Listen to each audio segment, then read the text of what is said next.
World of fantasy एक काल्पनिक रचना है और इसे 18 वर्ष या उससे अधिक आयु के वयस्क पाठकों के लिए अभिप्रेत किया गया है। इसमें दिए गए सभी नाम, पात्र, व्यवसाय, स्थान, घटनाएं और दुर्घटनाएं या तो लेखक की कल्पना का उत्पाद हैं या काल्पनिक तरीके से उपयोग किए गए हैं। किसी भी जीवित या मृत व्यक्ति या किसी वास्तविक घटना से कोई भी समानता पूरी तरह से संयोग मात्र मानी जाएगी। उपस्थित लोगों में से किसी ने भी सिएरा की चेतावनियों को नज़रअंदाज नहीं किया कि सिंहासन के बारे में जानकारी कितनी खतरनाक हो सकती है। सबको एहसास हो गया कि न सिर्फ नीमो बल्कि वे खुद भी उसके साथ जुड़े होने के कारण खतरे में पड़ जाएंगे, इसलिए अपना मुंह बंद रखना ही उनकी भलाई में है। सिएरा ने जब देखा कि उसके शब्दों का प्रभाव पड़ा है और सभी को स्थिति की गंभीरता का एहसास हो गया है, तो उसने संतोष से सिर हिलाया और इसके बारे में सोचा। अगर किसी दूसरी दुनिया के जोड़े से उसका रिश्ता न होता और अरबेल के वंश के बारे में उसकी जिज्ञासा न होती, तो वो कभी भी इस कार्रवाई के बीच में न होती, न ही उसे इतनी महत्वपूर्ण जानकारी मिलती। उसने चेहरे पर उलझन भरे भाव के साथ नीमो को देखा। फिर उसने सिर हिलाया। जब तक वो इस लानत वाली जगह से नहीं जाती, उसे इसकी चिंता करने की जरूरत नहीं है। शुक्र है इस जगह ने न सिर्फ बाहरी दुनिया से सारे रिश्ते तोड़ दिए, बल्कि ब्लडलाइन डोमेन से भी संपर्क बनाना नामुमकिन कर दिया। इस महत्वपूर्ण बात को याद करते हुए सिएरा ने नीमो को कुछ हैरानी से देखा। यह स्पष्ट था कि यहाँ आते ही उसने और एस्मा ने रक्त रेखा क्षेत्र से अपना संबंध खो दिया था। लेकिन फिर नीमो ने अपनी जाति के रक्त रेखा क्षेत्र से संबंध कैसे स्थापित किया? क्या ये अफवाहें सच थीं कि रेन कबीले को उनके रक्त रेखा क्षेत्र की खासियत के कारण ही शाप मिला था? जब सिएरा इस प्रश्न पर ध्यान केंद्रित कर रही थी, तब नीमो ने अंततः वो बात बता दी जो उसे इतने समय से परेशान कर रही थी। उसने उस चाबी के बारे में बात की जो उसे लिम्बो से बाहर निकलने में मदद करेगी, और ये चाबी सिर्फ उसे ही टेलीपोर्ट कर सकती है, किसी और को नहीं। और यह कि सिर्फ ट्रायल में आगे बढ़कर ही वो किसी और को लिम्बो से बाहर निकलने में मदद कर पाएगा। ये सुनकर यूलिया और अराबेल का हौसला टूट गया। हालांकि ईडान में थोड़ी भौहें चढ़ाईं और सोच में पड़ गया। नीमो को समझ नहीं आ रहा था कि आगे क्या कहे। इससे पहले कि अराबेल कुछ पूछ पाती, ईडान ने सिर हिलाकर उसे रोक दिया। अब तक उसे मोटे तौर पर समझ आ चुका था कि क्या हो रहा है। ईडान द्वारा रोके जाने पर अराबेल ने प्रश्नवाचक दृष्टि से उसकी ओर देखा, लेकिन उत्तर देने के बजाय ईडान ने मानसिक संपर्क के माध्यम से उसकी ओर रुख किया। मैं बाद में सब कुछ समझा दूंगा। ईडान पर भरोसा करते हुए अराबेल ने कोई सवाल नहीं पूछा और नीमो को परेशान नहीं किया। जमीनिया अचानक प्रकट हुई और नीमो को पुकारा। अब डोपल गैंगर्स का जंगल तुम्हारा क्षेत्र है। यह खबर पूरे लिम्बो में फैल गई है और बहुत सारे लोग जल्द ही वहां आएंगे। अब तुम क्या करने वाले हो? हाँ, ये सब नीमो पर अचानक ही आ पड़ा। किसी को उम्मीद नहीं थी कि पूरा निषेध क्षेत्र किसी का क्षेत्र बन जाएगा, और किसी को नहीं पता था कि इसके क्या फायदे होंगे। मुझे क्रिस्टल से जानकारी प्राप्त करने के लिए समय चाहिए। मेहमानों के बारे में? नीमो ने सोच में डूबते हुए कहा। फिर जमीनिया की ओर देखते हुए उसने पूछा, क्या अभी भी जंगल पर तुम्हारा अधिकार है? जमीनिया ने जवाब में सिर हिलाया। हाँ, कुल मिलाकर कुछ भी नहीं बदला है, सिवाय इसके कि मैं आपके अधिकार में आ गई हूँ और आपके आदेशों का पालन करूंगी। इन शब्दों ने सबको स्तब्ध कर दिया। उनकी आंखें खुली की खुली रह गईं। ऐसा कैसे हो सकता है कि इतना शक्तिशाली प्राणी नीमो के नियंत्रण में था? ये कैसे संभव है? एस्मा ने अचानक कहा। हालांकि उसके प्रश्न को नजरअंदाज कर दिया गया। हम शक्लों के बारे में? नीमो ने पूछा। संपूर्ण निषेध क्षेत्र अब आपका है, आपके क्षेत्र के रूप में। इस क्षेत्र से जुड़े सभी जीव आपकी शक्ति का हिस्सा बन गए हैं, लेकिन केवल इसकी सीमाओं के भीतर। पहले की तरह वो निषेध क्षेत्र से बाहर नहीं जा सकते। एस्मा ने चिल्लाकर कहा। अंततः उसे एहसास हो गया कि नीमो की शक्ति केवल निषेध क्षेत्र तक ही सीमित है। अगर ऐसा न होता तो उसके पास लिम्बो को बदलने की शक्ति होती। रीसेट के बारे में? अराबेल ने पूछा। पहले की तरह निषेध क्षेत्र लगातार अपना स्थान बदलता रहेगा, लेकिन मंदिर अब इसे नहीं छोड़ेगा। लिम्बो के 3 शहरों की तरह पूरा समाधान एक गुंबद से सुरक्षित होगा और परिवर्तनों का इस पर कोई प्रभाव नहीं पड़ेगा।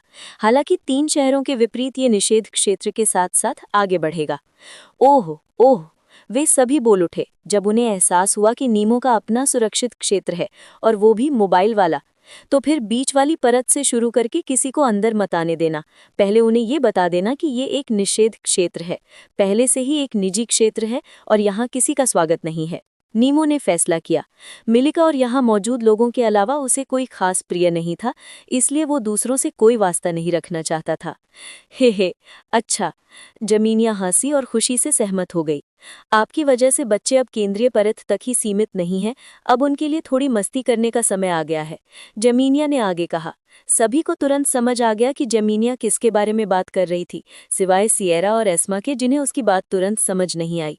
वे पहले से ही उन सभी लोगों के प्रति खेद महसूस करने लगे हैं जो मध्य परत की सीमा का उल्लंघन करते हैं। कहीं दूर एक अजीब इमारत उत्तेजना से कांपने लगी। फिर इमारत ढहने लगी और उसके टुकड़े जमीन पर बिखर गए। ये टुकड़े अलग अलग जानवरों में बदल गए जो अलग अलग दिशाओं में बिखर गए। मुझे थोड़ी एकांतता चाहिए, नीमो ने अपने तंबू में लौटने की तैयारी करते हुए कहा। हालांकि अंतिम क्षण में वो रुक गया। जेमिनिया, यदि गुरु प्रकट हो तो उसे अंदर आने दो और यहाँ ले आओ, नीमो ने अचानक कहा। मिलिका, नीमो के यूलिया ने पूछा। हाँ मास्टर, नीमो ने पुष्टि की और फिर कहा, उसे जानने के बाद मुझे आश्चर्य नहीं होगा कि वो शहर छोड़ने का कोई रास्ता खोज ले। यूलिया ने आपत्ति जताना चाहा, लेकिन जब उसे याद आया कि वो किसके बारे में बात कर रही थी तो वो रुक गई। रुको रुको नीमो, एस्मा ने नीमो के जाने से ही पहले रोक दिया। मुझे पूरा यकीन है कि ये खबर सुनने के बाद वो गोरी कुत्तिया भी आएगी। नीमो को ये समझने में एक पल लगा, लेकिन फिर सियरा की ओर देखते हुए, जिसने एस्मा की तरह सहमति में सिर हिलाया, तो उसे एहसास हुआ कि वे ल्यूसिंडा द लाइट वैल्केरी के बारे में बात कर रहे हैं। नीमो ने जेमिनिया की ओर देखा। ठीक है, अगर वो आएगी तो मैं उसे अंदर आने दूंगी, जेमिनिया ने सहमति जताई। एक बार फिर दूसरों पर नजर डालने और यह सुनिश्चित कर लेने के बाद कि किसी और का उससे कोई लेना देना नहीं है, नीमो मंदिर में नहीं बल्कि अपने तंबू में लौट गया। इस समय छोटा तंबू बड़े और अपरिचित मंदिर की तुलना में नीमो के अधिक निकट और अधिक परिचित था। नीमो के जाते ही जेमिनिया भी गायब हो गई। वो भागे हुए बच्चों और बिन बुलाए मेहमानों पर नजर रखने चली गई। निषेध क्षेत्र की शासिका होने के नाते वो पूरे इलाके पर नजर रख सकती थी और कोई भी उसकी नजर से बच नहीं सकता था। जेमिनिया ने पागलपन की सारी ऊर्जा को डोपल गैंगर्स को समर्थन देने के लिए मध्य परत में वितरित कर दिया। अन्य लोगों को यह एहसास हो गया कि यह समाधान अब 3 शहरों की तरह सुरक्षित है और उन्हें अब जल्दी करने और रीसेट से डरने की आवश्यकता नहीं है। अंततः वे निश्चिंत हो गए। शिविर में वापस आकर ईडान ने अराबेल के साथ उस मुख्य मुद्दे पर चर्चा करने का निर्णय लिया जो उन्हें परेशान कर रहा था, अपनी दुनिया में वापस लौटने का प्रश्न। बेले, मुझे लगता है कि हमें अपनी दुनिया में लौटने की तैयारी शुरू कर देनी चाहिए, ईडान ने कहा, जिससे अराबेल को बहुत आश्चर्य हुआ। क्या? कैसे? क्या नीमो ने ये नहीं कहा था कि उसे जो चाबी मिली है वो सिर्फ उसे टेलीपोर्ट करने में सक्षम है?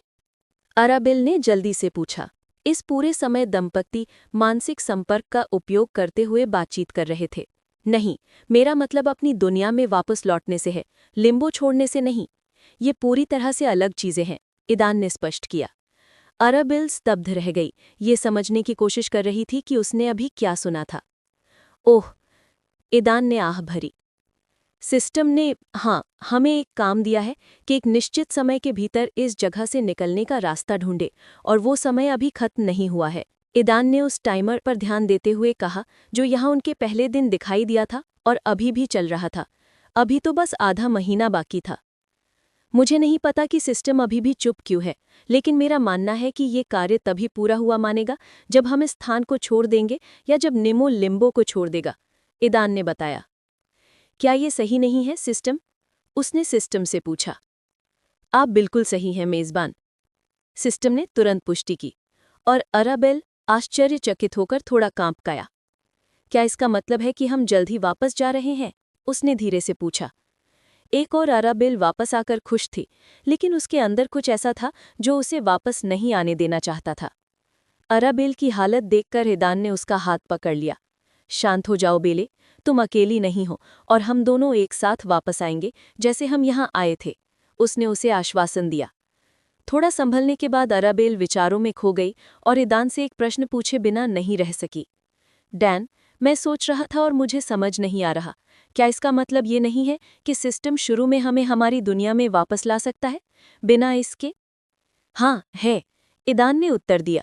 उसे मोटे तौर पर समझ आ गया था कि अराबेल क्या पूछ रही है। हालांकि फिर उसने आगे कहा, लेकिन सिस्टम ने सुप्रीम की उपाधि के कारण ऐसा नहीं किया। अपने सिस्टम के शीर्षक का नाम सुनकर अराबेल ने भौहें चढ़ाईं। समझो बेले, हम सिस्टम की मर्जी या गलती से लिम्बो में नहीं पहुंचे, हमें सुप्रीम की उपाधि के कारण जानबूझकर यहाँ टेलीपोर्ट किया गया था। ईडान ने अपने विचार समझाने शुरू किए, ये देखकर कि अराबेल को समझ नहीं आ रहा था कि क्या हो रहा है। सिस्टम हमें उसी समय हमारी दुनिया में वापस ला सकता था जब हम लिम्बो में थे, लेकिन तब हम इस खिताब के लिए योग्यता खो देते। सिस्टम ऐसा नहीं होने दे सकता, उन्होंने कहा और रुककर अराबेल को अपने शब्दों को समझने का मौका दिया।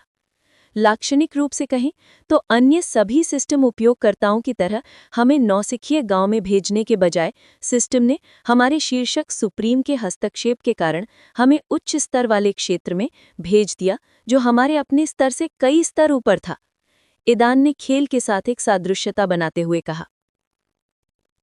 ईदान ने धीरे धीरे अराबेल को अपने विचार समझाए, जो उसने पिछले कई महीनों में की गई हर चीज पर विचार करने के बाद उत्पन्न हुए थे, तथा सिस्टम द्वारा उसे दिए गए कार्यों को याद किया था। ईदान और अराबेल अनुभवहीन नवागंतुक थे, एक आधुनिक शहर के निवासी जिन्हें कठोर परिस्थितियों में जीवित रहने का कोई अंदाजा नहीं था। उन्हें बस एक दूसरी दुनिया में ले जाया गया था, और वो भी ज्यादा कठिन परिस्थितियों में। यदि सिस्टम के पुरस्कार, संकेत और आकस्मिक मुलाकातें न होती तो दंपत्ति के बचने की कोई संभावना नहीं थी। निमो और यूलालिया और फिर मिलिका से उनकी मुलाकातें खासतौर पर महत्वपूर्ण थीं। ये जान पहचान और रिश्ते ही थे जो उन्हें तमाम मुश्किलों से पार पाने में अहम भूमिका निभा पाए, न कि उनकी अपनी शक्ति, जो इस छोटी सी दुनिया में शायद ही औसत मानी जाती है। सिएरा और जेमिनिया के साथ हुई मुलाकातें वास्तव में एक महत्वपूर्ण मोड़ थीं। और अब जबकि निमो को 5 विश्व राजाओं में से एक के तथाकथित सिंहासन तक पहुंचने वाली कुंजी और सुराग मिल गया है, तो हम कह सकते हैं कि हमने सर्वोच्च उपाधि के लिए परीक्षा पास कर ली है। अब हम सिस्टम हमें बिना किसी डर के वापस ला सकता है कि हम अपनी उपाधि खो देंगे, ईदान ने निष्कर्ष निकाला। ईदान ने सर्वोच्च शीर्षक के परीक्षणों को विश्व खोज से जोड़ा। अब जबकि उन्होंने पहले 2 कार्य पूरे कर लिए थे और तीसरा कार्य प्राप्त कर लिया था जिसके लिए उन्हें जुनोनिया पहुंचना था, तो ये स्पष्ट संकेत था कि उन्होंने परीक्षण पूरा कर लिया है। ईदान के तर्क और स्पष्टीकरण सुनने के बाद अराबेल सोच में पड़ गई और उसे कुछ प्रशंसा भरी नजरों से देखने लगी। उसने बहुत पहले ही देख लिया था कि ईदान का दिमाग उससे कहीं ज्यादा विकसित था। उसकी व्याख्या सुनकर वो वास्तव में चौंक गई। उसे एहसास हुआ कि ईदान ने जिन बारीकियों की ओर इशारा किया था, उनमें से कई के बारे में वो खुद भी नहीं सोच पाती। इसके अलावा, जैसा कि मैंने पहले बताया, हमने इस दुनिया से बाहर निकलने का रास्ता ढूंढने के लिए सिस्टम की खोज को सफलतापूर्वक पूरा कर लिया है। कैसे? ओह बेले, 1 मिनट के लिए सोचो। सिस्टम ने हमें निमो को अपना चैंपियन चुनने के लिए क्यों कहा था? ईदान ने जारी रखा और अराबेल ने भौहें चढ़ाते हुए उसके शब्दों पर विचार करना शुरू कर दिया। हाँ, निमो को चाबी मिल गई है और यही चाबी उसे लिम्बो से बाहर निकलने की अनुमति देती है, और यही सबसे जरूरी चीज है, ईदान ने पूरे विश्वास के साथ कहा। ओह, अंततः अराबेल को एहसास हुआ। सिस्टम ने हमें निमो को अपना चैंपियन चुनने के लिए इसीलिए कहा था क्योंकि हमारे चैंपियन ने ये मिशन पूरा किया है। ये सही है ना सिस्टम? मैंने अपने सारे कार्यों को एक साथ जोड़ दिया है। मुझे यकीन है कि सिस्टम हमें लिम्बो से बाहर निकलने का एक तरीका जानता है, और वो तरीका हमारे चैंपियन निमो से जुड़ा है। आप बिल्कुल सही हैं मेजबान। सब कुछ समझने के लिए आपको ये जानना होगा कि सिस्टम जागृति के बाद पहली पीढ़ी के सभी उपयोगकर्ता तुरंत दूसरी दुनिया में टेलीपोर्ट नहीं कर सकते थे। आपकी दुनिया की सीमाओं के कारण टेलीपोर्टेशन को एक्टिवेट करने के लिए उन्हें लगभग 100 उपयोगकर्ताओं का एक समूह बनाना पड़ता था। टेलीपोर्ट होने के बाद सिस्टम के उपयोगकर्ताओं को जागृति कार्य पूरे करने होते थे, अपने सिस्टम और दूसरी दुनिया को जानना होता था। जब सिस्टम का प्रत्येक उपयोगकर्ता अपनी दुनिया में लौटता था तो वो एक एंकर सेट करता था, वे स्थानिक निर्देशांक जिनकी उसे वापसी के लिए आवश्यकता होती थी। बिना एंकर के सिस्टम के उपयोगकर्ता इस दुनिया में वापस टेलीपोर्ट नहीं कर सकते थे। ये भी ध्यान देने योग्य है कि एंकर सिर्फ दूसरी दुनिया में ही स्थापित किया जा सकता है, आपकी मूल दुनिया में नहीं। एंकर? अराबेल ने पूछा। हाँ, यही तो बात है, निमो हमारा एंकर है ना? अंततः ईदान को बात समझ आ गई। हाँ होस्ट, ये सही है, सिस्टम ने पुष्टि की। चूंकि चैंपियन सिस्टम से जुड़ा हुआ है, इसलिए वो एंकर भी है। क्या इसका मतलब है कि निमो के अलावा हमारे पास 2 और एंकर हैं? ईदान ने पूछा। हाँ, टोकन की तरह प्रत्येक होस्ट के पास एक एंकर होता है। ईदान ने मुस्कुराते हुए कहा और अराबेल की ओर मुड़कर उसकी नजरों से नजरें मिलाईं। वो तुरंत समझ गई कि वो क्या सोच रहा है। हमें एक एंकर यही छोड़ना होगा, अराबेल ने कहा, और ईदान ने सहमति में सिर हिलाया। परीक्षण पास करने के बाद निमो अपने क्षेत्र का मालिक बन गया, एक पूरा निषिद्ध क्षेत्र, 60 वफादार प्रजा, इस क्षेत्र के निवासी जिनमें जेमिनिया भी शामिल थी। और उनके चैंपियन होने के नाते क्या निमो की संपत्ति भी उनकी संपत्ति नहीं बन जाती? क्या ये निषिद्ध क्षेत्र इस दुनिया में उनका सुरक्षित आश्रय नहीं होगा? डोपलगैंगर्स के जंगल के रीसेट के बाद जो लिम्बो के दूसरे शहर के सबसे करीब दिखाई दिया, इसकी सीमाओं तक पहुंचने वाले पहले लोग उस शहर के साहसी थे। बहुत सारे लोग इकट्ठा हुए, स्थानीय और बाहरी दोनों। हर कोई ये देखने में दिलचस्पी रखता था कि कौन इस परीक्षा में पास हो पाएगा। पहले तो किसी ने बाहरी परत की सीमा पार करके जंगल में घुसने की हिम्मत नहीं की, लेकिन जैसे ही पहले लोगों ने इस क्षेत्र में कदम रखा और उन्हें कोई परेशानी नहीं हुई, भीड़ अंदर घुस गई। जल्द ही एक विशाल पक्षी पर सवार एक उच्च योगिनी बाहरी परत की सीमा के पास पहुंची। उसे डोपलगैंगर्स के जंगल का विहंगम दृश्य दिखाई दिया और उसे इस निषिद्ध क्षेत्र की परीक्षा पास करने के अपने प्रयास याद आ गए।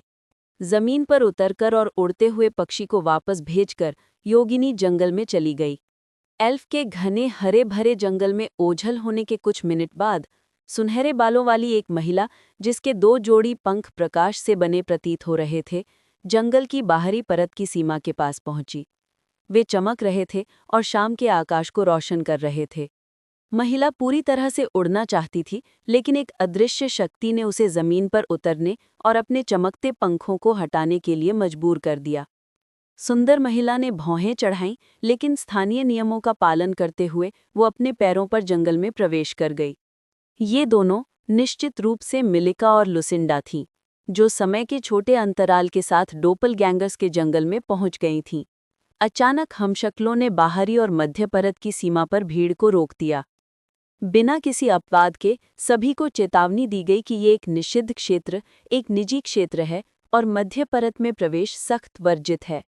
ये सुनकर स्थानीय लोग तुरंत उदास हो गए और बाहरी लोगों की तरह अपनी यात्रा जारी नहीं रखी। वे सीमा पर रुककर और चुपचाप उन लोगों की हरकतें देखते रहे जो चेतावनियां नहीं सुनना चाहते थे या नहीं सुनना चाहते थे। कई बाहरी लोग प्रतिबंधों की अनदेखी करते हुए मध्य परत की ओर तेजी से बढ़े। जेमिनिया के संदेश पहुंचाने वाले हमशक्लों ने घुसपैठियों को नहीं रोका। उनके चेहरों पर एक बड़ी मुस्कान थी, क्योंकि एक-एक करके बाहरी लोग मध्य परत में और अंदर जाने लगे। सभी बाहरी लोग निषिद्ध क्षेत्र के मध्य भाग में प्रवेश करने की हिम्मत नहीं जुटा पाए। कुछ लोगों ने अपनी सहज बुद्धि पर भरोसा किया और वहीं रोके रहे, इस इंतजार में कि क्षेत्र घुसपैठियों के खिलाफ क्या कदम उठाएगा। जैसे जैसे समय बीतता गया, जो लोग अंदर नहीं गए थे, उन्हें लगने लगा कि अब कुछ नहीं होगा। लेकिन अचानक जंगल से जंगली जानवर प्रकट होने लगे, जो बेहोश पड़े अजनबियों को अपने दांतों से घसीट रहे थे। हर जानवर अपनी जान की परवाह किए बिना घायलों को बीच की परत से बाहर फेंक रहा था। चेतावनियों पर ध्यान नहीं दिया गया और उन्होंने निजी क्षेत्र की सीमाओं का उल्लंघन किया। मिलिशा अब तक यहाँ पहुंच चुकी थी और स्थानीय लोगों के बीच खड़े होकर देख रही थी कि क्या हो रहा है। लुसिंडा उससे ज्यादा दूर नहीं खड़ी थी, जो जल्द ही उसके पास पहुंच गई। उन्होंने एक दूसरे को देखा। दोनों ने तुरंत एक दूसरे की ताकत महसूस की और भौहें सिकोड़ लीं। वो एक दूसरे को पहचान नहीं पाए। लुसिंडा उन शक्तिशाली कल्पित बौनों को याद करने की कोशिश कर रही थी, जिनमें मिलिका भी शामिल थी, जिसे हीरो रिझाने की कोशिश कर रहा था। हालांकि उस समय तक वो मिलिका से नहीं मिली थी, इसलिए उसे नहीं पता था कि वो कैसी दिखती है। इसके अलावा उसकी जानकारी के अनुसार मिलिका तीसरे शहर से बाहर नहीं जा सकती थी। इस वजह से उसने इस संभावना पर विचार ही नहीं किया था कि ये योगिनी तीसरे शहर के बाहरियों का नेता हो सकती है। जहां तक मिलिका की बात है, जब तक लुसिंडा लिम्बो में पहुंची, तब तक वो तीसरे शहर से बंध चुकी थी, इसलिए उसने लुसिंडा को नहीं देखा। हालांकि उसने पहले शहर में रहने वाली एक पुजारिन के बारे में सुना था, जो हीरो का समर्थन करती थी। उस समय मिलिका को ये निश्चित नहीं था कि ये महिला पुजारिन थी या नहीं। अजनबी की रुचि देखकर लुसिंडा ने उससे संपर्क स्थापित करने और बातचीत शुरू करने का निश्चय किया। हल्के से सिर हिलाकर उसका अभिवादन करते हुए लुसिंडा ने पूछा, क्या आप भी ये जानने के लिए यहाँ आई हैं कि परीक्षा में कौन सफल हुआ है? लुसिंडा का सवाल सुनकर मिलिका ने तुरंत जवाब नहीं दिया। उसने इधर उधर देखा, लेकिन उसे कोई पहचाना वाला नहीं दिखा। फिर लुसिंडा की ओर मुड़कर उसने संक्षेप में कहा, नहीं। इस छोटे जवाब से लुसिंडा हैरान हो गई। उसकी भौहें थोड़ी सिकुड़ गईं, लेकिन उसी समय भीड़ में शोर मच गया, जिससे उनका ध्यान भटक गया। अचानक मिलिका और लुसिंडा के सामने एक अनजान महिला प्रकट हो गई। उसने मिलिका को बिना नजरें हटाए श्रद्धा से देखा।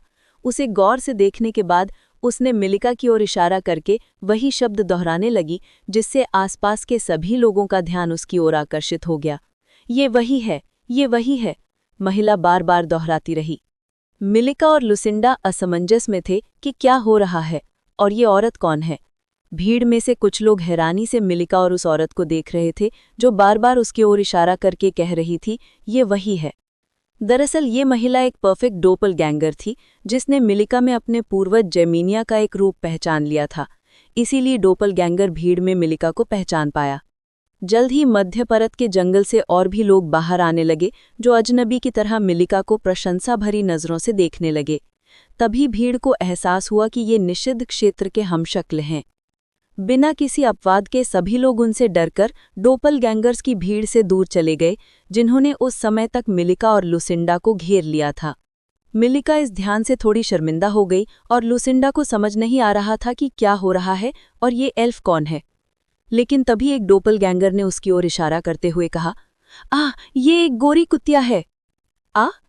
अन्य डोपलगैंगर्स ने लुसिंडा की ओर देखा और उसे पहचानकर वे सब एक स्वर में दोहराने लगे, गोरी कुत्तिया, गोरी कुत्तिया। कोरस सुनकर लुसिंडा की दाहिनी आंख फड़कने लगी और उसका गुस्सा भड़क उठा। अब तक उसे शक होने लगा था कि किसने मुकदमा पास किया था। सिर्फ गंदी जुबान वाली वाटर वाल्किरी ने उसे खुलेआम कुत्तिया कहा था, और ये सारे डोपलगैंगर्स उसे ऐसा कहकर बुलाते थे, शायद ये उसी की करतूत थी। लुसिंडा एस्मा को ढूंढकर उसका मुंह फाड़ देना चाहती थी। मिलिका अपनी हंसी को बड़ी मुश्किल से रोक पा रही थी, उस गोरी सुंदरी को देखकर जो इस समय फटने को तैयार थी। और जब सबको लगा कि कुछ अविश्वसनीय घटित होने वाला है, तभी मिलिका और लुसिंडा ने अपने मन में एक अपरिचित आवाज सुनी, अंदर आ जाओ, वे मध्य परत में तुम्हारा इंतजार कर रहे हैं। इसी समय डोपलगैंगर्स अचानक चुप हो गए और बिना किसी अपवाद के सभी लोग घबरा गए। मिलिका और लुसिंडा ने एक दूसरे की ओर देखा और एक दूसरे के चेहरे के भावों से दोनों को तुरंत एहसास हो गया कि दूसरे ने भी वो आवाज सुनी थी। दोनों हमशक्ल अलग हो गए, जिससे उनके लिए मध्य परत तक का रास्ता खुल गया। मिलिका और लुसिंडा बिना रुके मध्य परत की सीमा पार करके केंद्रीय परत पर पहुंच गईं। जब समूह को जेमिनिया से पता चला कि मिलिका और लुसिंडा पहले ही मध्य परत को पार कर चुके हैं, तब तक सूर्य क्षितिज के नीचे गायब हो चुका था। सब समझ गए कि हालांकि उन दोनों के लिए कोई बाधा नहीं थी, फिर भी उड़ान के नियम लागू थे। उन तक पहुंचने में काफ़ी समय लगेगा। मोटे अनुमान के मुताबिक अगर मिलिसा और लुसिंडा दोनों रात भर बिना रुके चलती रहीं, तो कल सुबह तक किसी भी समय समूह तक पहुंच जाएंगी। जब समूह को जेमिनिया से पता चला कि मिलिका और लुसिंडा पहले ही मध्य परत को पार कर चुके हैं, तब तक सूर्य क्षितिज के नीचे गायब हो चुका था। सब समझ गए कि हालांकि उन दोनों के लिए कोई बाधा नहीं थी, फिर भी उड़ान के नियम लागू थे। उन तक पहुंचने में काफ़ी समय लगेगा। मोटे अनुमान के मुताबिक अगर मिलिसा और लुसिंडा दोनों रात भर बिना रुके चलती रहीं, तो कल सुबह तक किसी भी समय समूह तक पहुंच जाएंगे। रीसेट दिन के अलावा आज यहाँ उनके चौथे दिन का अंत हो गया। कल 5वां, फिर 6ठा और 7वें दिन रीसेट होगा। अगले रीसेट से पहले उनके पास पूरे 2 दिन थे। प्रतिबंधित क्षेत्र छोड़कर दूसरे शहर तक पहुंचने के लिए ये काफ़ी होता, लेकिन चूंकि अब ये निषिद्ध क्षेत्र नीमों का क्षेत्र बन गया था और समाशोधन एक सुरक्षित क्षेत्र बन गया था, इसलिए कोई भी वहां से जाने वाला नहीं था।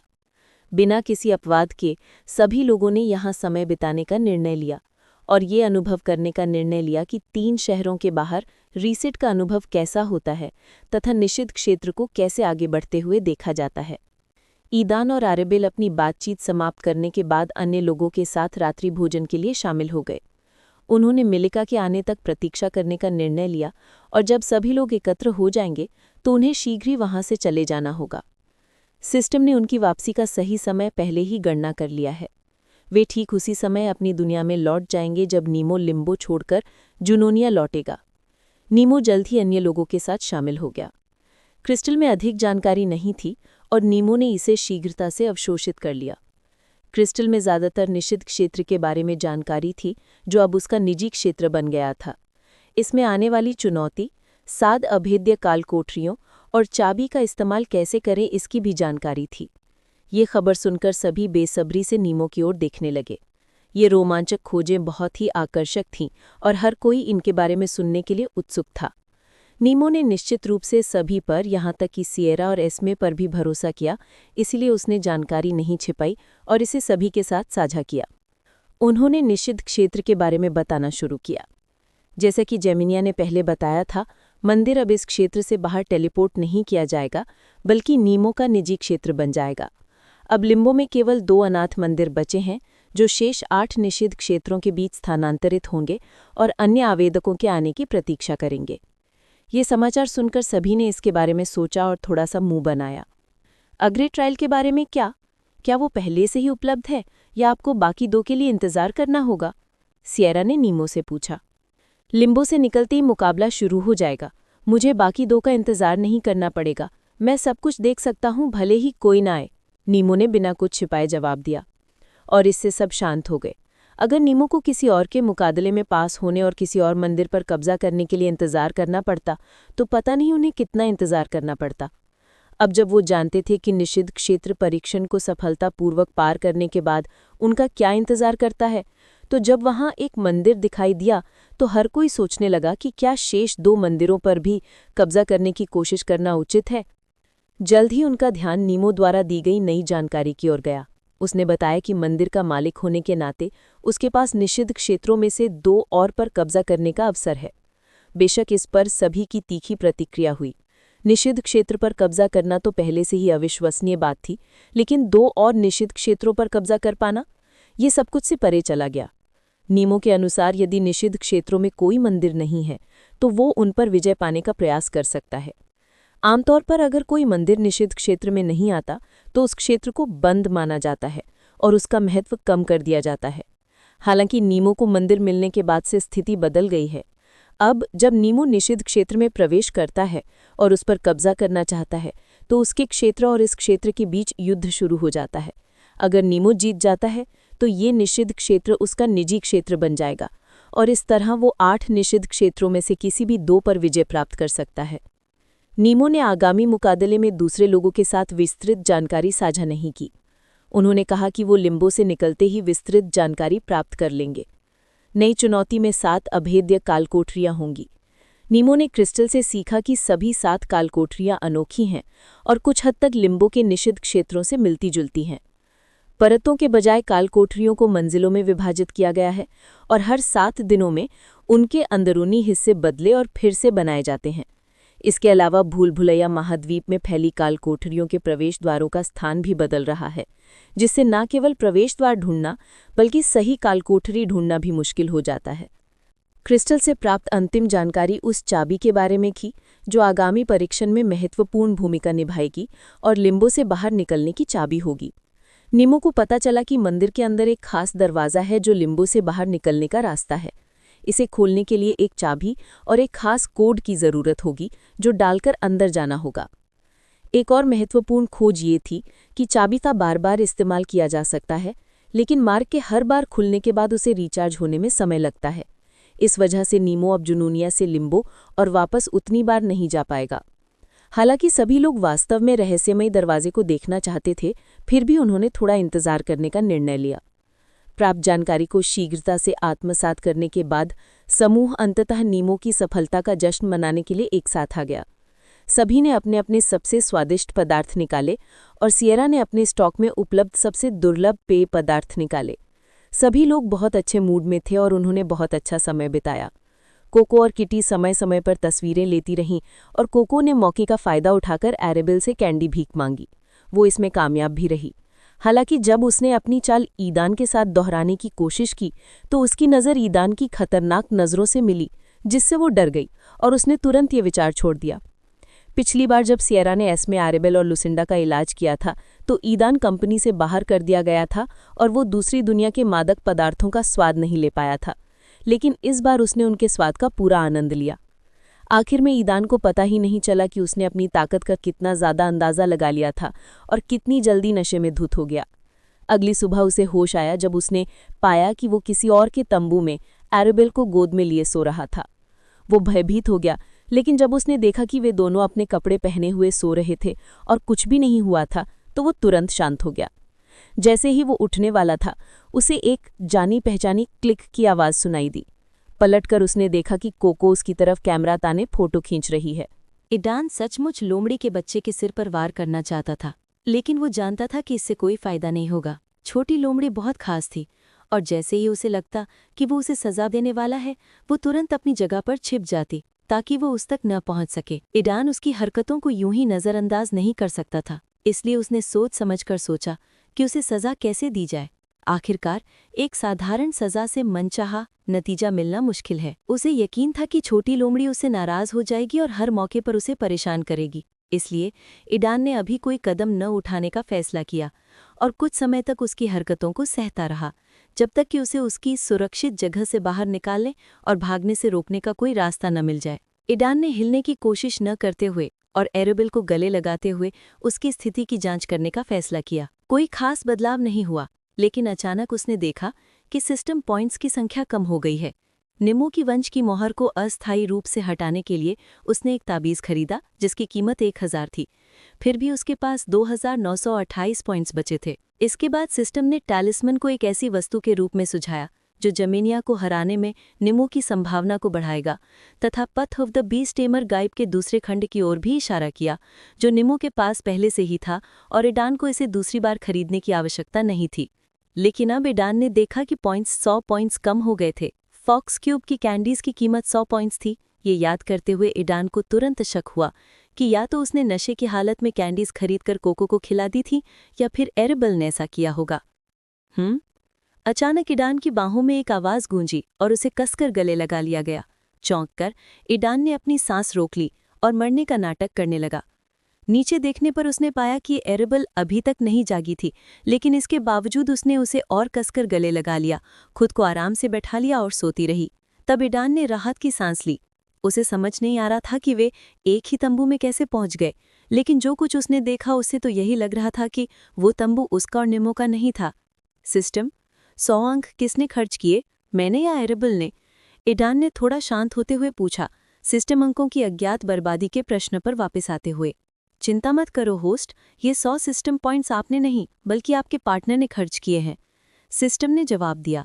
उफ, ईडान हाँफते हुए बोला, अगर एरेबल ने ऐसा किया है तो कोई बात नहीं। लेकिन फिर उसे आश्चर्य हुआ कि उसने ऐसा क्यों सोचा। अगर सिस्टम पॉइंट्स वही खर्च करता है तो इसमें क्या बुराई है। अपने ख्यालों में उसने ध्यान ही नहीं दिया कि जो उसे कसकर गले लगा रहा था वो अचानक कैसे हिल गया और फिर जम गया। थोड़ी देर बाद ही ईडान ने अपना सिर हल्का सा हिलाते हुए समझ लिया कि क्या हो रहा है, और नीचे देखते हुए उसकी नज़र एरेबल से मिली जो वही उसे ही देख रही थी। तुम कब जागे? एरेबल ने ईडान से अपनी नज़रें हटाए बिना शांति से पूछा, और वो मानो लकवाग्रस्त हो गया हो। दंपति वहीं लेटे रहे, एक दूसरे से अपनी नज़रें नहीं हटा रहे थे और तब तक एक शब्द भी नहीं बोले जब तक कि एक नई क्लिक ध्वनि उनका ध्यान आकर्षित न कर लिया हो। उन्होंने एक साथ अपना सिर घुमाया और कोको को देखा जो फिर से उनकी तस्वीरें ले रही थी। अपने पंजों में तस्वीर लेते हुए उसने चेहरे पर ऐसे भाव लिए मानो वो कुछ करना चाहती हो पर किसी कारण से खुद को रोक रही हो। एरेबल और ईडान एक साथ मुस्कुराए और फिर एक दूसरे की ओर देखने लगे। क्या तुम्हें याद है कि कल क्या हुआ था? ईडान ने अंत में पूछा। हाँ, मुझे याद है। तो फिर क्या तुम्हें पता है कि हम यहाँ कैसे पहुँचे? एरेबल ने तुरंत जवाब नहीं दिया, बल्कि सिर्फ सिर हिलाकर ईडान को बता दिया कि वो जानती है। सब कुछ ठीक चल रहा था, लेकिन आखिरकार तुम बहुत जल्दी नशे में धुत हो गए। मैंने तुम्हें तुम्हारे तंबू में ले जाने का फैसला किया था, लेकिन चूंकि मैं खुद पूरी तरह से होश में नहीं थी, इसलिए मैं तुम्हें अपने तंबू में ले गई। एरेबल ने समझाना शुरू किया। मैं तुम्हें यही छोड़कर दूसरों के पास वापस जाने वाली थी, लेकिन अचानक तुमने मुझे गले लगा लिया और जाने ही नहीं दिया। मैंने थोड़ा विरोध किया, लेकिन अंत में मैंने मना कर दिया, और ऐसे ही थोड़ी देर लेटे रहने के बाद मैं खुद ही सो गई। ओह, मुझे माफ़ करना बेल, मुझे कुछ भी याद नहीं है। ईडान ने परेशानी पैदा करने के लिए माफ़ी मांगी। माफ़ी स्वीकार है, एरेबल ने हल्की सी मुस्कुराहट के साथ जवाब दिया। जानते हो, ये दूसरी बार है जब मुझे इतनी अच्छी नींद आई है। मुझे लगता है ये हमारे खानदान के असर की वजह से है। मैं सहमत हूँ, ईडान ने उसका समर्थन किया, यह भी महसूस करते हुए कि उसके बगल में उसके लिए कितना आसान था। वैसे तुम्हें शराब से दूर रहना चाहिए क्योंकि तुम्हें पीना नहीं आता, एरेबल ने ईडान को डांटा।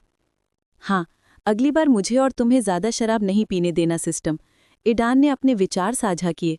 इसलिए उसने उससे कहा कि वो उस पर नज़र रखे कि वो सीमाओं का उल्लंघन न करे। साथ ही सिस्टम को भी संबोधित किया। ठीक है मेज़बान। उन दोनों को आश्चर्य हुआ जब सिस्टम ने उनके अनुरोध पर सहमति दे दी। फिर ईडान ने अप्रत्याशित बल के साथ एरेबल को गले लगा लिया, जिससे वो आश्चर्यचकित हो गई। तुम क्या कर रहे हो? उसने ईडान से पूछा। आह, तुम्हें कल जो कुछ भी हुआ था वो सब याद है और तुमने उस पल का आनंद उठाया था। और मैं अभी हाल ही में उठा था और जो कुछ हुआ था उससे मैं बहुत डर गया था। लेकिन अब जबकि सब कुछ स्पष्ट हो गया है और पता चला है कि कुछ भी गंभीर नहीं हुआ है, तो मुझे भी इस पल का आनंद लेने दो। ईडान ने उसे और भी कसकर गले लगाते हुए कहा। एरेबल उसके बेबाकी देखकर दंग रह गई। वो विरोध करना चाहती थी, लेकिन किसी कारण से उसने अपना इरादा बदल दिया और कुछ देर और वहीं लेटे रहने का फैसला किया। हालांकि उसने इसे जाहिर न करने की कोशिश की, लेकिन उसके अंदर भावनाएं उमड़ रही थीं। उसका शरीर उसके बहुत करीब था और उसका दिल तेजी से धड़क रहा था। ईडान भी उदासीन नहीं रह सका। अपने अस्थिर वंश के कारण उसे अचानक मूड बदलने की आदत थी। हालांकि अब उसे अपने ऊपर एक हल्की उत्तेजना महसूस हो रही थी। एरेबल के शरीर का उसके शरीर से दबाना थोड़ा बेचैन कर रहा था, लेकिन उसने अश्लीलता के सारे विचार एक तरफ रख दिए और बस उस पल का आनंद लिया। ये स्पष्ट था कि काफी देर हो गई थी और वे बाहर से आती आवाजें सुन सकते थे। ठीक है, अब उठने का समय हो गया है, एरेबल ने ईडान की ओर मुड़ते हुए कहा। मास्टर को अब तक आ जाना चाहिए था, वो चिल्लाई। ये शब्द सुने के बाद ही ईडान ने उसे जाने दिया। खुद को मुक्त करने के बाद एरेबल तेजी से उछली और ईडान के पैर पर लात मारते हुए चली गई। उठो, उसने कहा और तंबू से बाहर भाग गई, जिससे ईडान के चेहरे पर मुस्कुराहट रह गई। ईडान बिना किसी हिचकिचाहट के उसके पीछे तंबू से बाहर चला गया। उसने देखा कि सभी लोग पहले से ही जाग चुके थे और कैंप फायर के चारों ओर बैठकर खूब बातें कर रहे थे। ईडान ने तुरंत उनमें 2 नए मेहमानों को देखा। मिल्का और लुसिंटा आखिरकार उन तक पहुंच गई थी। सभी का ध्यान तुरंत अराबेल की ओर गया, जो तंबू से बाहर भाग रही थी। वहां उपस्थित सभी लोगों को देखकर वो थोड़ी शर्मिंदा हुई और अपने कपड़े ठीक करने लगी। उस समय सभी लोगों के चेहरे पर, यहाँ तक कि लुसिंडा के भी, मुस्कान थी जब वे उसे देख रहे थे। अराबेल ने जल्दी से अपने आप को साफ किया, मेलिसा के पास गई और उसका अभिवादन किया। मास्टर, मैं आपको फिर से देखकर बहुत खुश हूँ, अराबेल ने मेलिसा के सामने झुकते हुए कहा। मैं भी तुम्हें देखकर बहुत खुश हूँ अराबेल, मेलिसा ने उत्तर दिया, उसे देखते हुए और ये महसूस करते हुए कि अराबेल और ईडान के बीच संबंध उनकी पहली मुलाकात की तुलना में स्पष्ट रूप से आगे बढ़ गया है और सही दिशा में आगे बढ़ रहा है। अराबेल के बाद ईडान भी उनके साथ शामिल हो गए। जब तक दंपति बातचीत में शामिल हुए, मेलिसा और लुसिंडा को पहले ही पता चल चुका था कि क्या हुआ था। लुसिंडा को ये जानकर बहुत आश्चर्य हुआ कि नकाबपोश व्यक्ति ने परीक्षा पास कर ली, जिसने पिछली बार हीरो के साथ हुई घटना के दौरान अपनी ओर ध्यान आकर्षित नहीं किया था और चुपचाप बैठा रहा था। अब जब उसने निमो को घूरा तो सिएरा की तरह उसकी नज़र उस पेंडेंट पर पड़ी और उसने उसे तुरंत पहचान लिया। पहले तो उसने सोचा कि निमो सिएरा या एस्मा का साथी है, लेकिन जल्द ही उसे एहसास हुआ कि वो गलत थी। अब वो सिएरा की तरह सोच रही थी कि उसकी जान पहचान वाली बहनों में से कौन निमो की साथी बन गई है। मेलिसा को इस बात से ज्यादा आश्चर्य नहीं हुआ। मेलिसा इस बात से ज्यादा प्रभावित हुई कि कैसे यूलालिया ने परफेक्ट डॉपलगैंगर के साथ एक संबंध पर हस्ताक्षर कर लिए, और इसने उसका ध्यान आकर्षित किया। बेशक लुसिंडा की नज़रों से भी ये बात छिपी नहीं रही। यूलालिया ने अराबेल और ईडान की तरफ देखा और उनकी तरफ से सहमति में सिर हिलाया और बताया कि ये सब उस जोड़े की मदद से ही संभव हो पाया है। ये वही लोग थे जिन्होंने उसे कॉन्ट्रैक्ट बनाने का ज्ञान और क्षमता दी थी। निमो, मैनुअल के पहले 2 खंड मास्टर को दे दो। ईडान ने निमो की ओर रुख किया और उसने संकोच नहीं किया, बल्कि इसके विपरीत उसके निर्णय से सहमत होकर मेलिसा को 2 खंड सौंप दिए। क्या आप निश्चित हैं? मेलिसा ने पूछा, इस दुनिया में अज्ञात एक बिल्कुल नए साधवा पथ की नियमावली के 2 खंड उठाते हुए। बिल्कुल, हम आपकी मदद के लिए बहुत आभारी हैं और हमें विश्वास है कि आप इस ज्ञान का उपयोग हमसे बेहतर करेंगे, अराबेल ने उत्तर दिया। शुक्रिया, मेलिसा ने सहमति जताई। उसे इस नए मार्ग में बहुत रुचि थी, जो यूलालिया के अनुसार इस दुनिया के अधिकांश प्राणियों के पूर्णता के मुख्य मार्ग का खंडन नहीं करता, बल्कि उसका पूरक मात्र है। कौन नहीं चाहेगा कि उसे जानवरों को वश में करने और उनके साथ एक मजबूत संबंध बनाने की क्षमता मिले? निमो, ईडान ने अपने सीनियर से फिर कहा, इस बार जोर से ताकि सब सुन सकें। तुम लिम्बो कब छोड़ोगे? वहां मौजूद सभी लोगों ने तुरंत अपना ध्यान केंद्रित किया। हर कोई जानता था कि केवल निमो ही लिम्बो से बाहर निकल सकता है और वे सभी उसके जुनूनिया जाने का इंतजार कर रहे थे। रीसेट के बाद निमो ने आत्मविश्वास से उत्तर दिया, क्योंकि उसने सभी के साथ मानसिक संपर्क स्थापित कर लिया था। ईडान ने सिर हिलाया, फिर वहां मौजूद सभी लोगों की ओर देखा और कहा, इस संबंध में अराबेल और मैं आपको सूचित करना चाहते हैं कि निमो के जाने के बाद हम दोनों अपनी दुनिया में वापस लौट आएंगे। ईडान के शब्द अचानक से निकले, जिससे सभी की आंखें आश्चर्य से चौड़ी हो गई। ईडान और अराबेल इस समाचार पर अन्य लोगों की प्रतिक्रिया देखकर अपनी हंसी नहीं रोक पाए। इतनी चिंता मत करो, सिर्फ इसलिए कि हम जा रहे हैं इसका मतलब ये नहीं कि हम फिर कभी नहीं मिलेंगे। इसके विपरीत हम और अधिक बार आएंगे और जाएंगे। ईडान ने आश्वासन दिया, लेकिन सभी ने तुरंत उसकी बातों पर विश्वास नहीं किया। हमें यकीन नहीं था कि हम लिम्बो में क्यों थे, लेकिन समय के साथ जैसे जैसे हमें और जानकारी मिलती गई, हमें एक अंदाजा हुआ। जब बड़े निमो ने परीक्षाएं पास कर लीं, तो हमें एहसास हुआ कि यहाँ हमारा उद्देश्य इसी परीक्षा से जुड़ा है।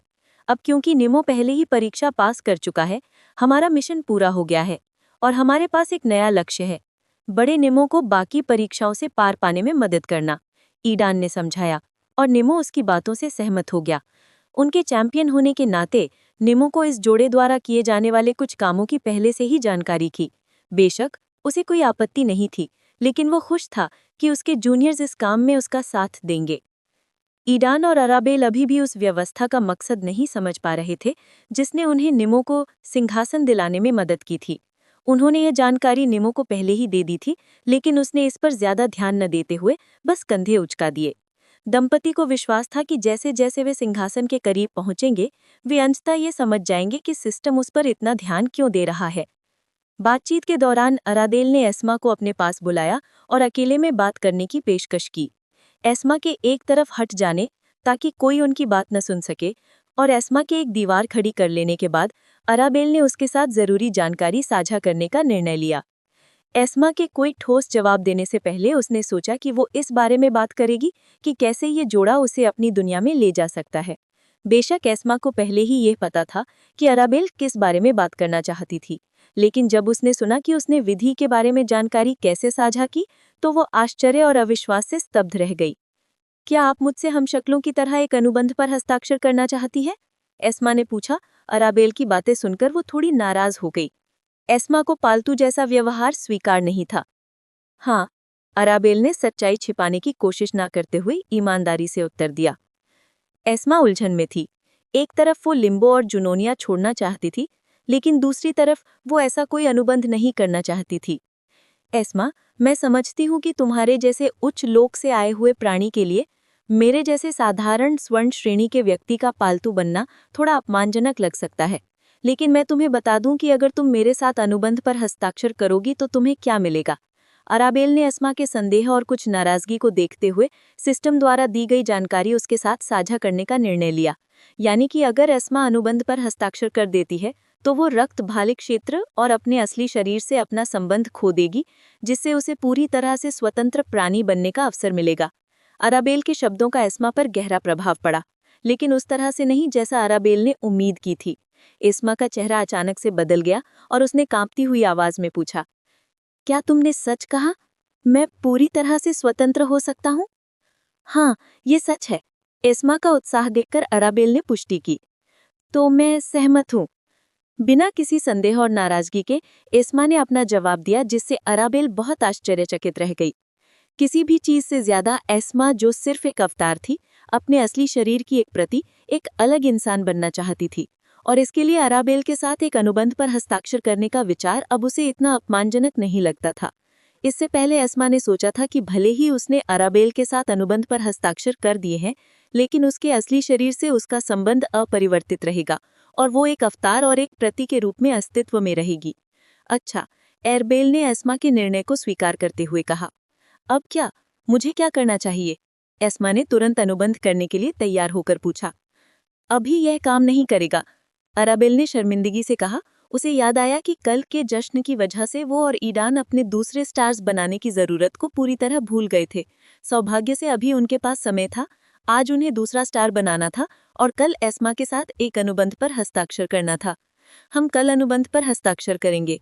अराबेल और एस्मा अपनी बातचीत से वापस लौट आए और दूसरों के साथ शामिल हो गए। मिल्का ने पहले ही मान लिया था कि परीक्षण पूरा करने के बाद भी सभी लोग लिम्बो से मुक्त नहीं होंगे, फिर भी कम से कम उम्मीद तो थी।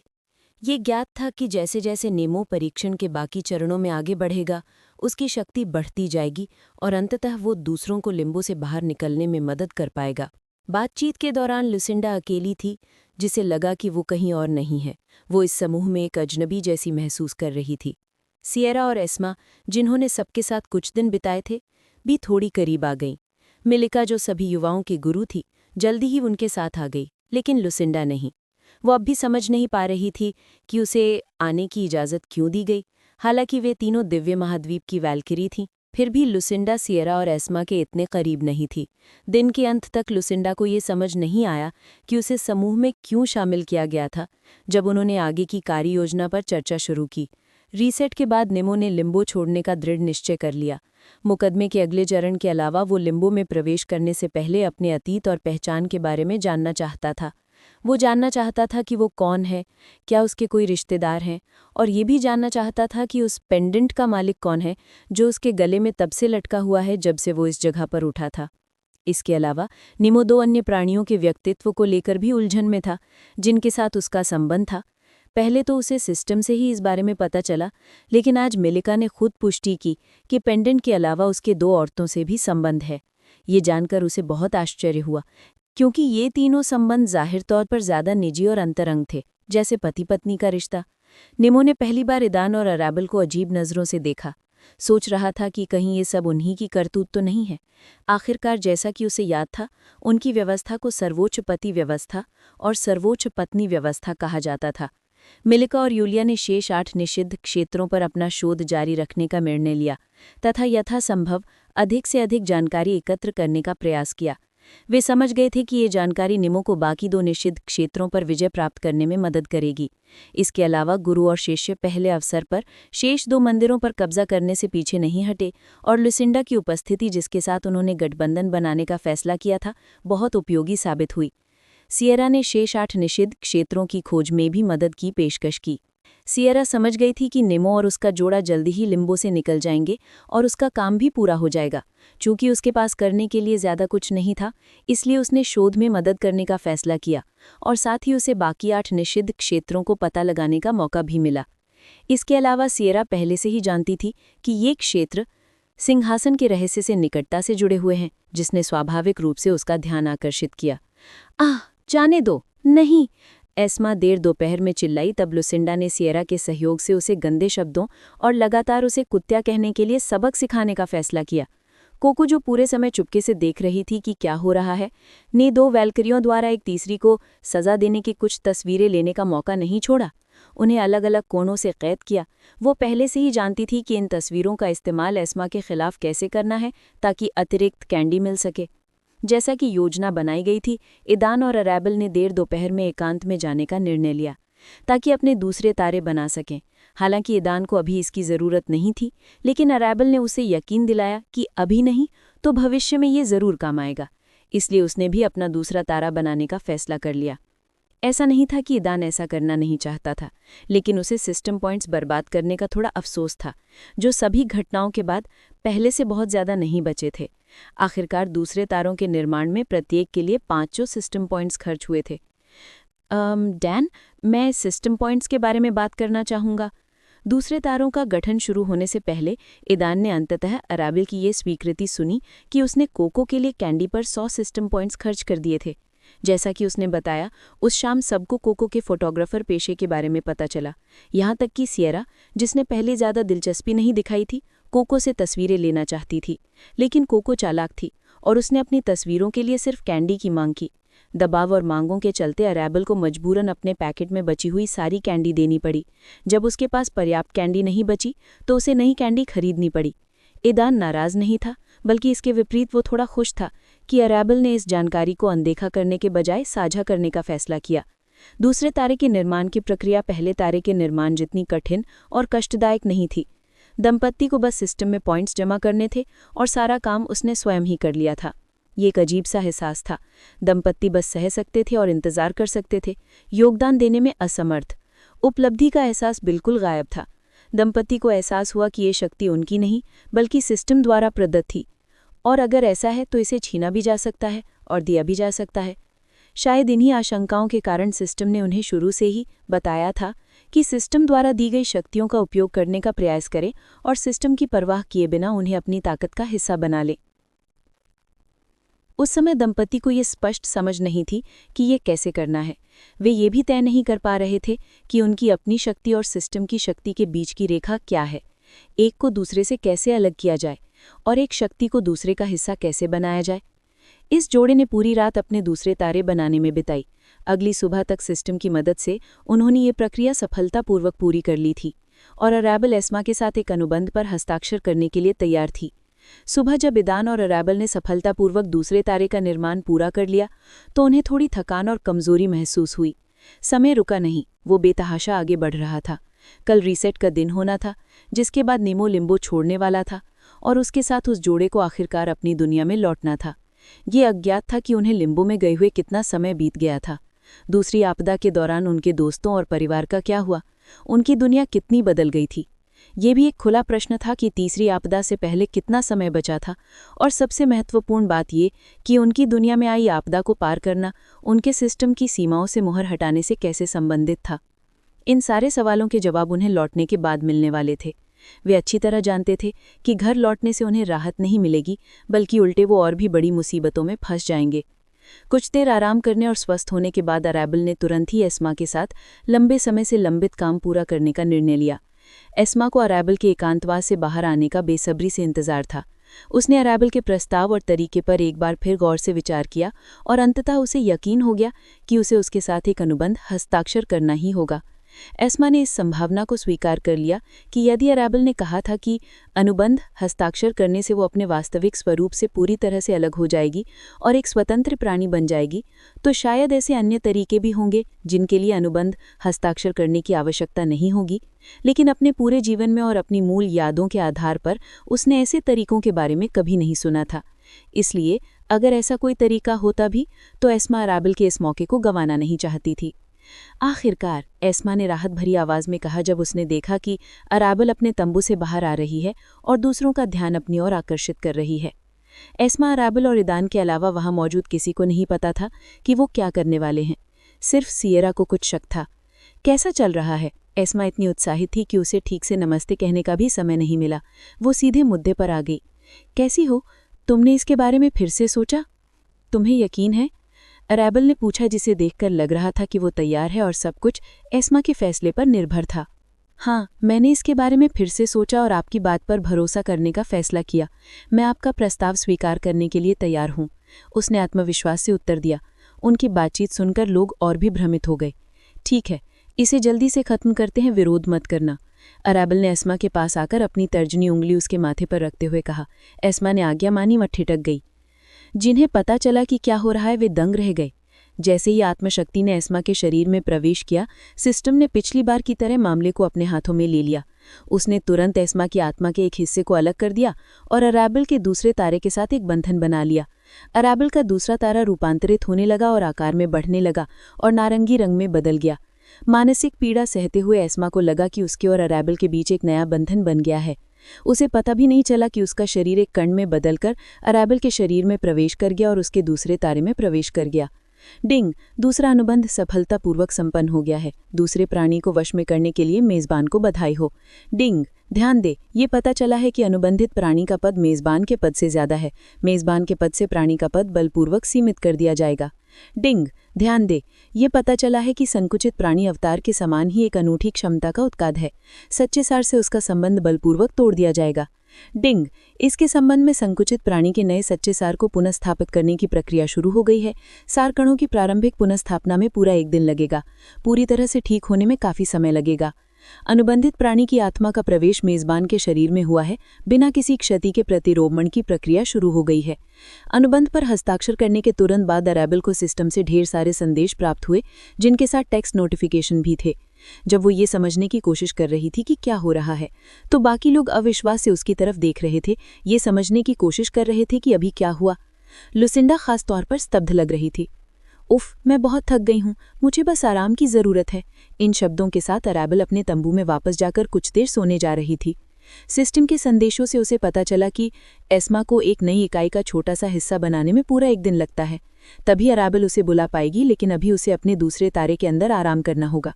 रुको, लुसिंडा ने चिल्लाते हुए कहा। क्या? अराबेल ने रुककर लुसिंडा की ओर मुड़कर पूछा। अभी क्या हुआ? तुमने एस्मा के साथ क्या किया? लुसिंडा ने पूछा। अराबेल इतनी थकी हुई थी कि वो समझाने में समय बर्बाद नहीं करना चाहती थी। उसने यूलालिया की तरफ देखा। वरिष्ठ, कृपया उसे समझा दीजिए कि क्या हुआ। मैं थोड़ा आराम करना चाहती हूँ। मैं पूरी रात जागकर दूसरा तारा बनाने की कोशिश करता रहा। अराबेल का अनुरोध सुनकर यूलिया ने उससे सहमति जताते हुए सिर हिलाया। ये इशारा देखकर अराबेल तंबू में लौट गई और किसी ने उसे रोकने की कोशिश नहीं की। ईदान तब तक आराम कर चुका था और अराबेल को एस्मा के साथ अनुबंध पर हस्ताक्षर करते हुए भी बाहर नहीं आया। जब दंपति आराम कर रहे थे, रीसेट से पहले का आखिरी दिन शांत था। ईदान और एराबेल ने धैर्यपूर्वक मिलिका और लुसिंडा के एस्मे के बारे में पूछे गए प्रश्नों का उत्तर दिया, जिससे उनकी जिज्ञासा शांत हुई।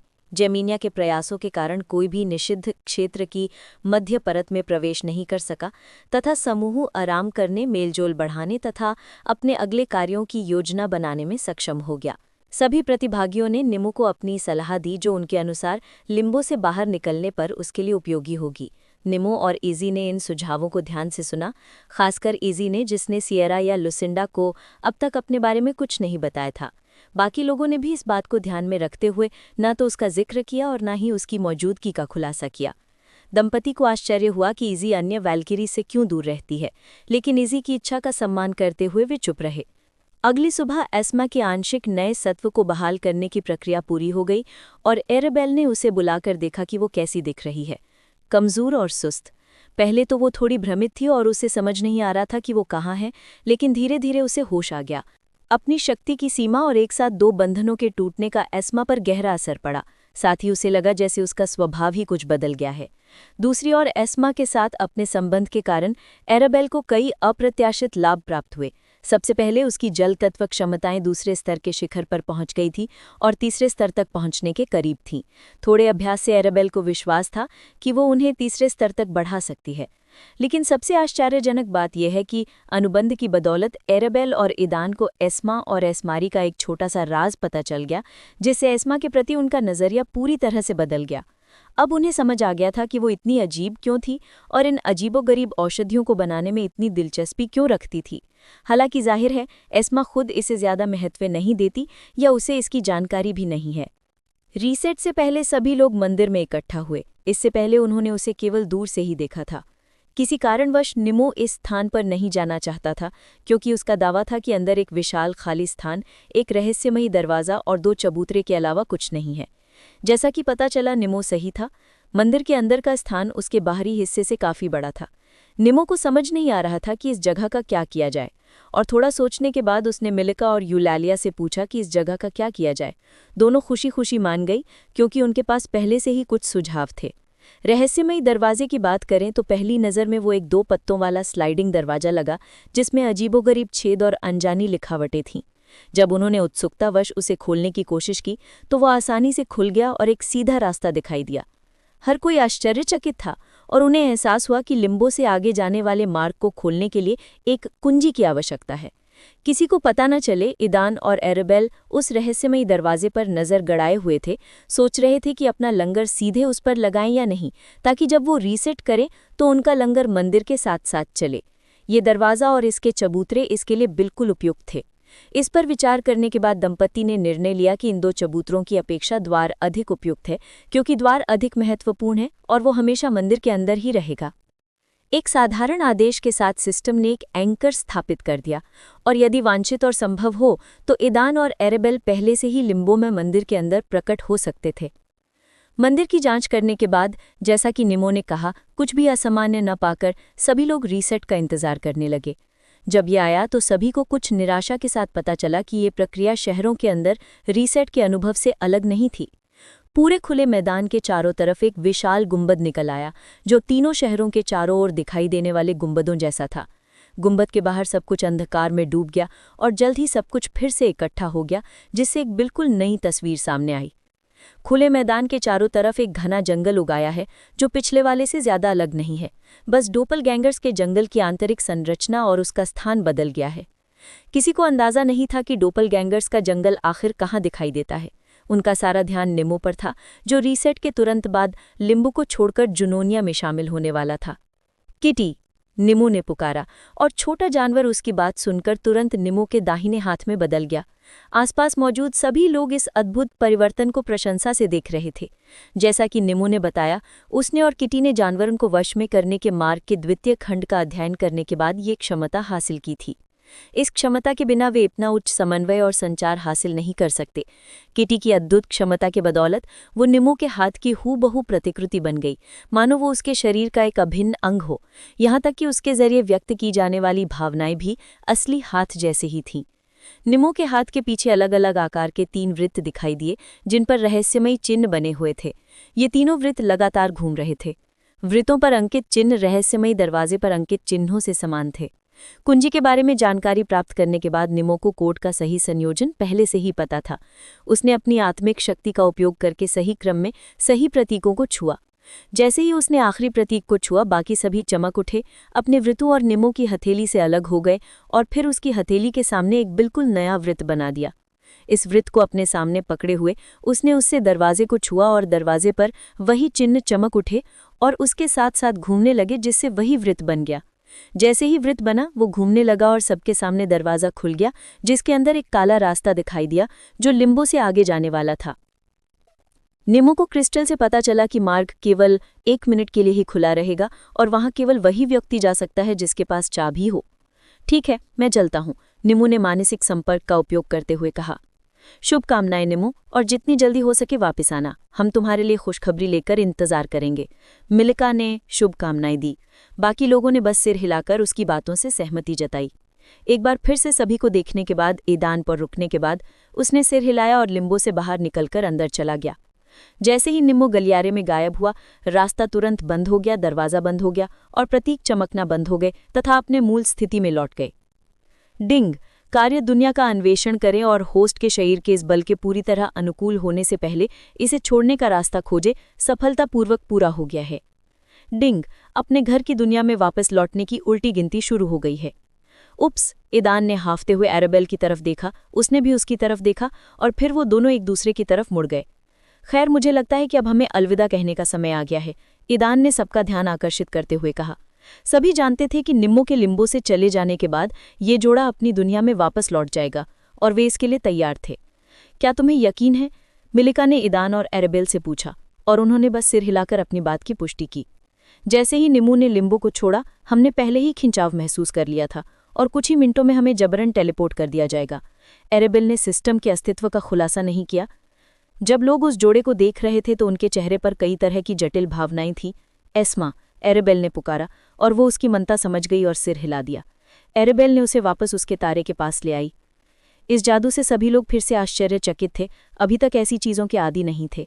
हम विदा नहीं कर रहे हैं, ईदान ने कहा। हमें जैसे ही मौका मिलेगा हम वापस आ जाएंगे, एरेबेल ने कहा।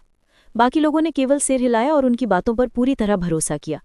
चिंता मत करो बड़ी बहन, मैं अपने सौदे के बारे में नहीं भूली हूँ और मैं वादा करती हूँ कि भविष्य में मैं अपना हिस्सा ज़रूर पूरा करूँगी, एरेबेल ने अपनी आवाज़ में ईमानदारी के साथ सियारा को संबोधित करते हुए कहा, जिससे उसे सुखद आश्चर्य हुआ। मुझे तुम्हारी बातों पर विश्वास है छोटी बहन, सियारा ने चेहरे पर हल्की मुस्कान के साथ उत्तर दिया। ईदान ने मिलिका और यूलिया को संबोधित करते हुए विश्वास के साथ कहा, मास्टर सीनियर, सावधान रहें और जब आप शेष निषिद्ध क्षेत्रों का पता लगाएं तो बहुत ज़्यादा जोखिम न लें। हम जितनी जल्दी हो सकेंगे आपके साथ जुड़ जाएंगे, इसलिए अपना समय लें और हमारे बिना सब कुछ करने की कोशिश न करें। ईदान के शब्दों से उनके चेहरों पर मुस्कान आ गई। ठीक है, उन्होंने एक स्वर में उत्तर दिया। और आखिर में हम उम्मीद करते हैं कि हमने आपके मन में हमारी दुनिया के निवासियों के बारे में एक अच्छी छवि बनाई है। हालांकि हम आपको चेतावनी देना चाहते हैं कि अगर आप हमारी दुनिया के अन्य लोगों से मिलते हैं तो सावधान रहें। आपकी दुनिया की तरह हमारी दुनिया में भी अपनी कमियां हैं और आप यहाँ अलग अलग लोगों से मिल सकते हैं जो हमेशा अच्छे नहीं होते। इसलिए मैं ये नहीं कह सकता कि यहाँ केवल अच्छे लोग ही आ सकते हैं। टाइमर लगभग बंद हो चुका था और ईदान ने निर्णय लिया कि वो टेलीपोर्ट होने से पहले अपने नए परिचितों जो उनके बहुत करीब हो गए थे उन्हें चेतावनी दे देगा कि वो उनके जैसे लोगों से सावधान रहें। आखिरकार न तो ईदान को और न ही एरेबेल को अभी तक पता था कि उनकी प्रणाली किस ओर ले जा रही है। दोनों तरफ से बहुत कुछ कहने को मन था, लेकिन किसी ने एक शब्द भी नहीं कहा। सबको उम्मीद थी कि ये आखिरी मुलाकात नहीं होगी और जल्द ही वो फिर मिलेंगे और शायद साथ मिलकर इस दुनिया के रहस्यों को सुलझा लेंगे। जब समय समाप्त हुआ तो ईदान और एरेबेल के आसपास का स्थान मुड़ने और फटने लगा।